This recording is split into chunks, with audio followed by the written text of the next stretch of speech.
Hi, I'm Steve Hussey from JMC Associates Home Inspection Services. I'm here with my partner Jim and protege David Burke. This right here is your air conditioning condensing unit.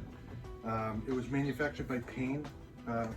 What I look for here is to look at the how it's installed. It's properly level and secure.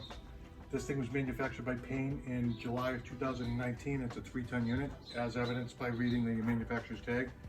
You look at the we look at the refrigerant lines. You have 2 refrigerant lines. One is a high pressure line, the other one is a copper insulated suction line. What it does is it compresses the refrigerant gas to a high pressure gas, hits an expansion valve, expands from a high pressure, high temperature gas back into a cold liquid.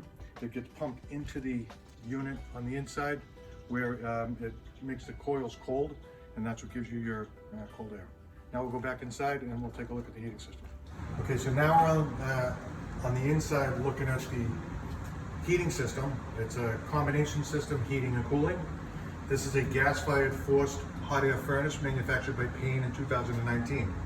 How this works is when you turn the thermostat on, the power vent will kick on. Let me open it up for you. The exhaust vent will kick on, power vent. It'll run for about 15 seconds. Once after the 15 seconds, the gas will ignite the heating elements underneath or the gas elements inside. Once the gas elements are lit for about 30 seconds or so, the unit will, the circulator fan will kick on.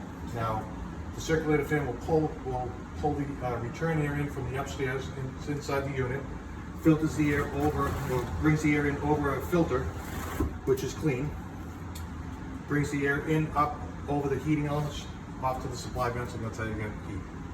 The byproduct of fire is carbon dioxide. Carbon dioxide is vented out through this power vent, like I said, and it takes the fresh combustion air from the outside also, as you need fresh combustion air to have a flame. The condensing unit outside takes the refrigerant gas, the cold refrigerant gas inside, brings it through the evaporative coils, which are right sitting on top of the furnace, and makes the coils very cold.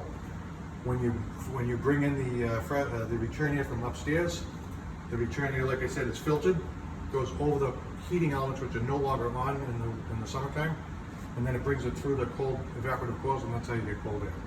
Now, when you bring warm, humid air over cold metal, it condenses. The water will drip down the coils, go into the pan beneath the coils. The water will run into the condensate drain, go into a condensate pump, and then it's usually pumped right out. Sometimes it's pumped into the outside, sometimes it's pumped into a plumbing drain or a sink. Now, the most important thing that you can note about a unit like this is to change the filter.